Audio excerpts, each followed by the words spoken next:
الحمد لله رب العالمين، وصلى الله على سيدنا محمد أفضل الذاكرين والسيد الشاكرين وإمام المرسلين وخاتم النبيين وعلى آله وصحبه أجمعين ومن تبعهم بإحسان إلى يوم الدين.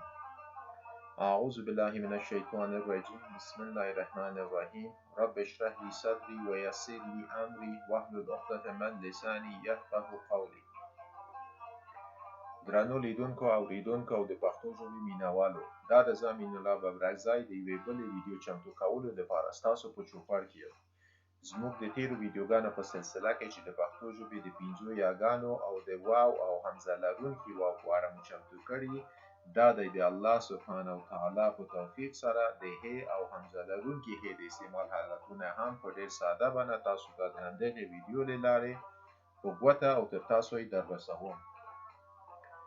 ځکه ډیری هیوادوال او د قلم خاوندان په خپلو لیکونو کې دغه اصولو ته د نه پاملرنې له امله د پښتو ژبې لوستونکي او مینوال د یو لړ ستونزو سره مخ کړي، بالخصوص هغه لوستونکي چې مورنۍ ژبه یې پښتو نه ده او پر پښتو ژبه پوره تسلط نه لري.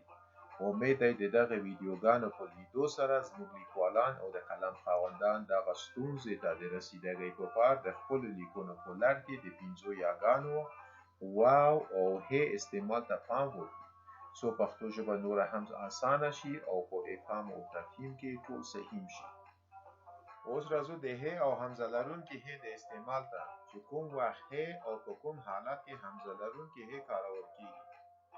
دغه مقصد لپاره چې د هې استعمال مو نوره هم اسانه کړی وي، نو موږ ساده هې ته د زوال لرونکي هې او حمزه لرونکي ته د مشدد هې نوم ورکوو، چې استعمال یې په لاندې توګه دی.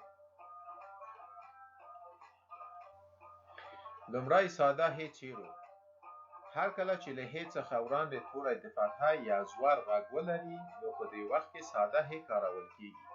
د بیلګې په توګه دغه کلماتو ته ښه ځیر شئ: ته، خپله، وینه، په، نذرانه، ده، ګټه، نه، مینه، به، پرته. مونږ ګورو چې په دغه کلماتو د هې نه وړاندې چې کوم توري راغلي دي، هغه ټول د زور غوښتونکي دي یا د زور آواز ورکوي. نو په داسې حالت کې مونږ ساده هې کاروو. دغه کلماتو ته په کتو سره د موضوع د لا وضاحت لپاره لاندې جملو یا ویناوو ته هم ځیر شئ او هغه کلمات چې ساده هې پکې کارول شوي ده مونږ د دایرې په منځ کې راوستي دي.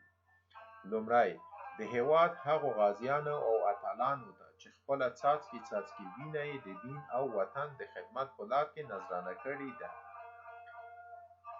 دوهمه جمله: د وطن هغو رښتینو خدمتګارانو ته چې تل یې خپله ګټه د خپل ملت په ګټه کې لټولې ده او په دې لار کې خپلې نه ستړې کېدونکې هلې ځلې جاري ساتلي دي.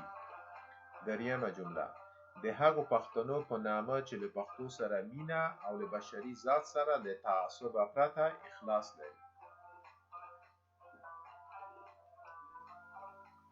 اوس راځو حمزه لرونکي هې ته. هر کله چې د هې توری مشدد تلفظ شي او مخکنی توری د زیر او زور ترمنځ غږ ولري، نو په داسې حالت کې حمزه لرونکي هې کارول کیږي.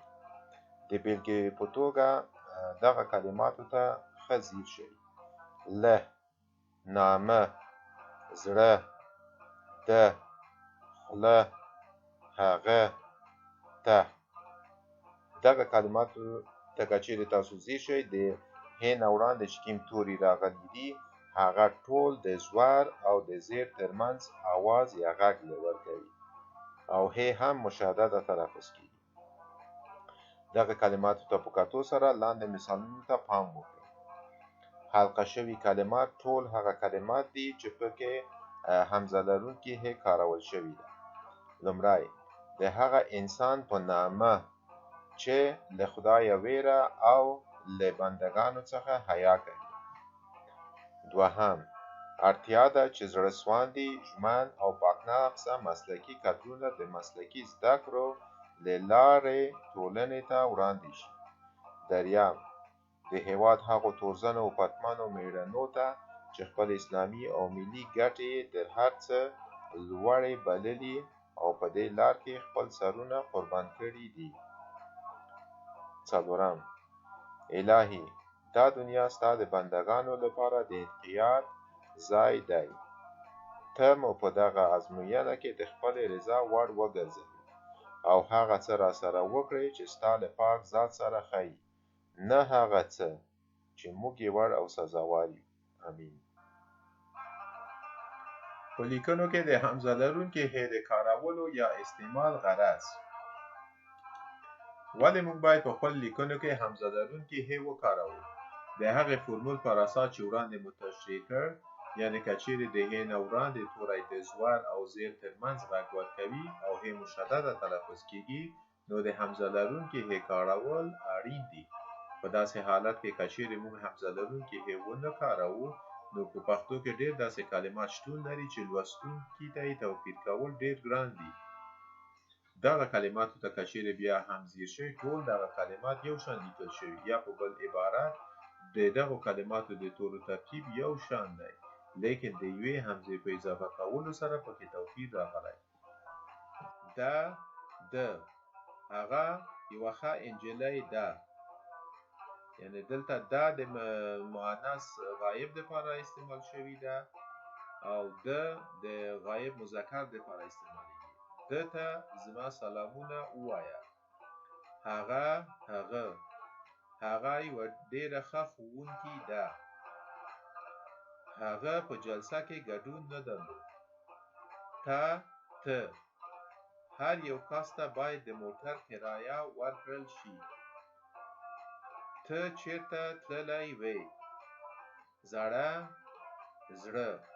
زړه کمپله، زړه سواندي ښوونکي. واخر دعوانا ان الحمدلله رب العالمین. که چیرې ویډیو مو خوښه شوي نو ضرور یې لایک او شیر کړئ او زموږ چینل سبسکرایبول هم مه هېروئ، تر څو زموږ ټولې نوې ښوونیزې ویډیوې پر وخت تر تاسو در ورسیږي.